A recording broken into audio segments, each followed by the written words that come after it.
Sai Ram students, welcome to the first session of chapter 5, that is fractions. Now children, fractions is a new concept. You have not studied this earlier. So please pay attention carefully to whatever I am going to tell you today. So let's start. So first we'll see what are fractions. A fraction, it represents a part of a whole. So what are fractions? A fraction represents a part of a whole. So we'll see this by taking some examples. So now children, in the first figure, what can you see? It is one bhakri, right? So this first figure, it is one bhakri. And in the second figure, what can you see? The bhakri, it is divided into two parts. So this is the first part, this is the second part. So one bhakri, it has been divided into two parts. So how are you going to write in fraction form? 1 upon 2. So why you are writing 1? 1 is your whole bhakri and 2, it is your bhakri divided into two parts. Right children?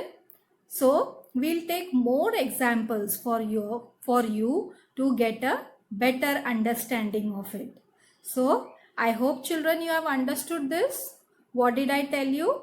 One bhakri means it is the whole, and this bhakri, it has been divided into two parts. So that is called as a part. So what was our definition of fraction? A fraction represents a part of a whole. So this is your part and this is your whole, right? So let's take one more example. Now you can see in the first figure, what is it? It is a circle. That is, it is one circle. Now you can see the second figure. In the second figure, the one circle, it is divided into three parts. So you can see three parts are there. This is 1, this is 2, and this is your 3. Third part. So that means what will you do? You will say that your one circle, it is divided into three parts. So in the fraction form, how will you write it as? 1 upon 3. So 1 is your whole circle and 3 is your circle divided into three parts. Let's take some more examples. Now you can see in the first figure, what is it? It is a triangle. So now this triangle, it has been divided into four parts. So you can see here 1, 2, 3 and 4. So your one triangle, it has been divided into four parts. So how will you write in the fraction form? You will write in the fraction form as 1 upon 4. So 1 is your one triangle and 4 is your triangle has been divided into four parts. Now let's take one more example. What is this? First figure. This is a pentagon. Now this pentagon I have divided into how many parts? Let's see. 1, 2, 3, 4 and 5. So I have divided this pentagon into 5 parts. So what will be the fraction form children? It will be 1 upon 5. So this is what is called as the fraction. One pentagon, it has been divided into 5 parts. Now what is the first figure? It is one watermelon.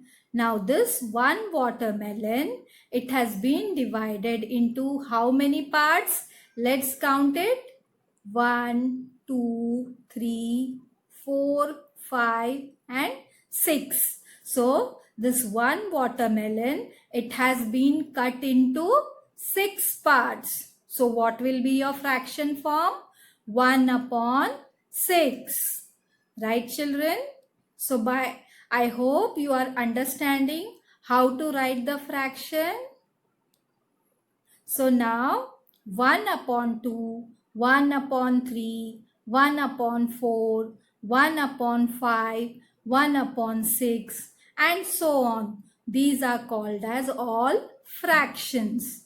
Now if I take the number 1 upon 2, in that your 1 is the numerator and 2 is called as the denominator. So when I say 1 upon 2, 1 is called as the numerator and 2 is called as the denominator. So if I say 1 upon 3, so 1 upon 3, what is the numerator? 1 is the numerator and 3 is the denominator. If I say 1 upon 4, then 1 is the numerator and 4 is the denominator.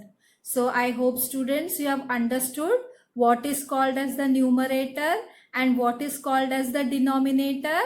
The one fraction which you write on the upper side is called as the numerator and the fraction which you write down, that is called as the denominator. Now see here, this first picture, this again bhakri, it is divided into 4 parts. 1, 2, 3 and 4. Right? Now out of these 4 parts, I have taken away 2 parts. Right, children? So how will we write this fraction now? Out of the 4 parts, I have taken out 2 parts. So you will write in the fraction form as 2 upon 4. Right? So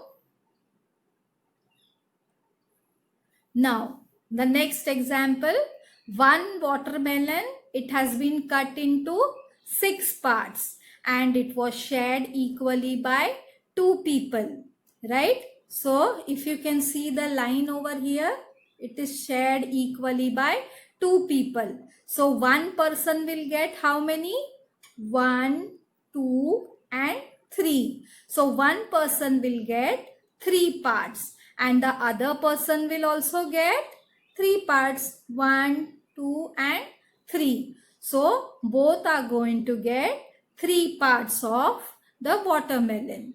So how will you write in the fraction form? It will be 3 upon 6. Right?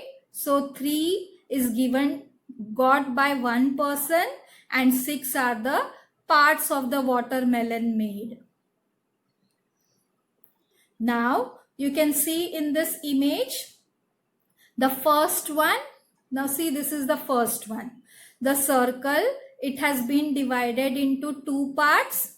This is the first part. This is the second part. So the first part, it is not colored and the second part, it is colored. So how will you write the fraction? That the circle, it has been divided into 2 parts and only one part is colored. So you will write it as 1 upon 2. Now let's see the second figure. Now in the second figure, tell me children, how many parts the circle has been divided into?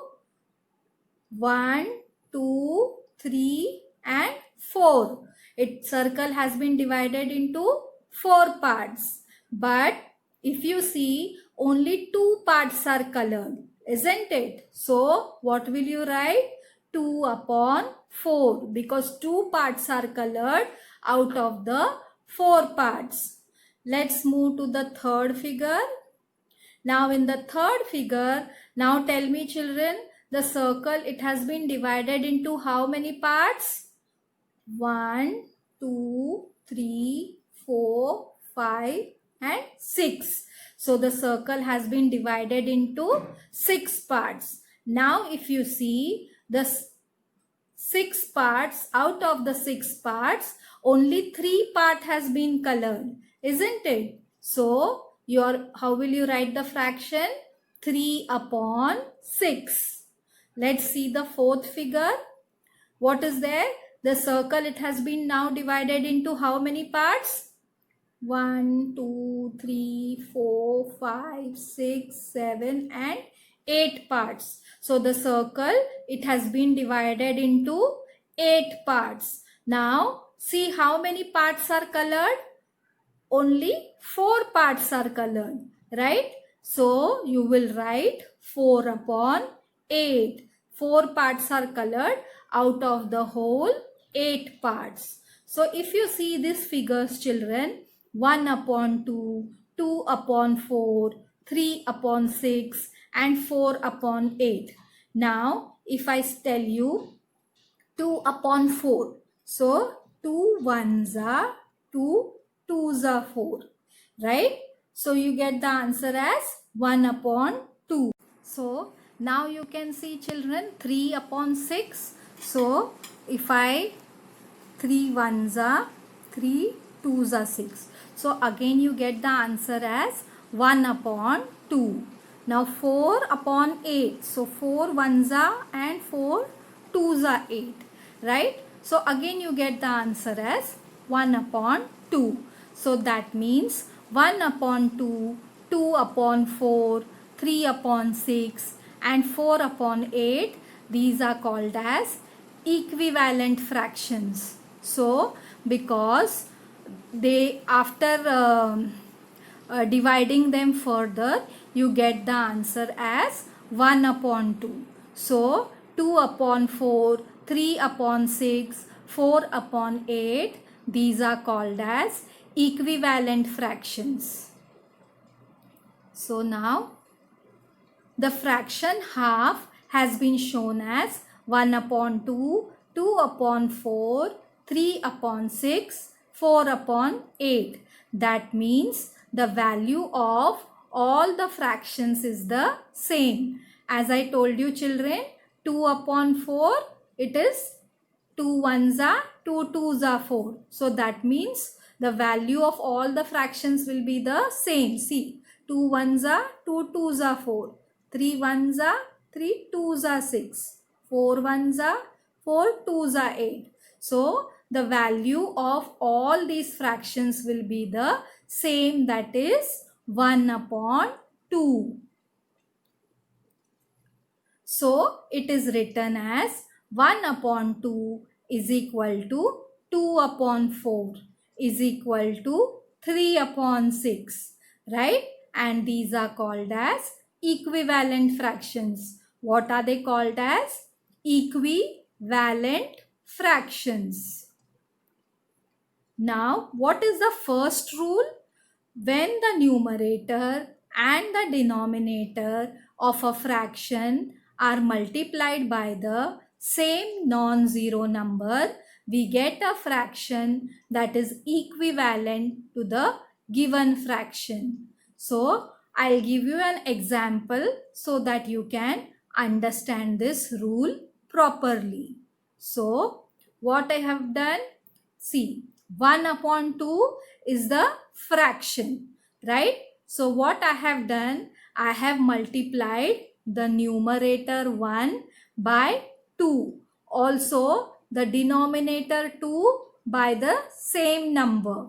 So whenever you are carrying out fractions, whatever number you are going to multiply with the numerator, the same number you are going to multiply with the denominator. So as I have done here, I have taken 2. So in the numerator also I have multiplied by 2 and in the denominator also I have multiplied by 2. So 1 2s is 2 and 2 2s is 4. Now see the second one, 1 upon 2 into 3. So in the numerator also I have multiplied by 3 and in the denominator also I have multiplied by 3. So 1 3s is 3 and 2 3s is 6. So it's not necessary, children, that you always take 1 upon 2. I have now taken in the third one 3 upon 4. So now when you multiply the fraction 3 upon 4, I have taken 3 into 4 upon 4 into 4. So what is 3 fours are 12 and 4 fours are 16. Now let's take another fraction 5 upon 6. So what I have done? I have multiplied 5 upon 6 by 6. So 5 upon 6 I have multiplied both the numerator and the denominator by the same number. So 5 6 is 30 and 6 6 is 36. So what was the rule? With the numerator and the denominator, if you multiply it by the same number, you will get the equivalent fraction. So if you see 30 upon 36, children, now see 30 upon 36, it comes in which table? It should come in the same table, both the numbers. So if I see first I'll take 2. So 2 how much are? 2 15s are 30 and 2 18s are 36. Now again see 15 and 18, it will come in which table? 3 5s are 15, 3 6 are 18. So what answer you got? 5 upon 6. And what was your fraction? 5 upon 6. Similarly, if you take this 12 upon 16, now 2 6s are 12, 2 8s are 16. Now just think 6 upon 8, it comes in which table? It should come in one table only, right? So now 2 3s are 6 and 2 4s are 8. So you can see here 3 upon 4 and this also is 3 upon 4. So I hope students you have understood this first rule. So students, today we saw how to write the fractions, right? So what was the meaning of fraction? A fraction means part of a whole. So we took various examples and by taking these examples, we wrote the fraction form of it. And then after finding out the fraction form, we saw what is called as a numerator and what is called as the denominator. Then we saw one rule of the fraction, that when the numerator and the denominator, they are multiplied by the same non-zero number, we get the fraction which is called as the equivalent fraction. Also children, we saw what are equivalent fractions, right? So equivalent fractions are those which we can divide it further and we get the same number as that of the fraction which we have written. So in the next session children, we'll see about the more rules of the fraction. Till then, goodbye.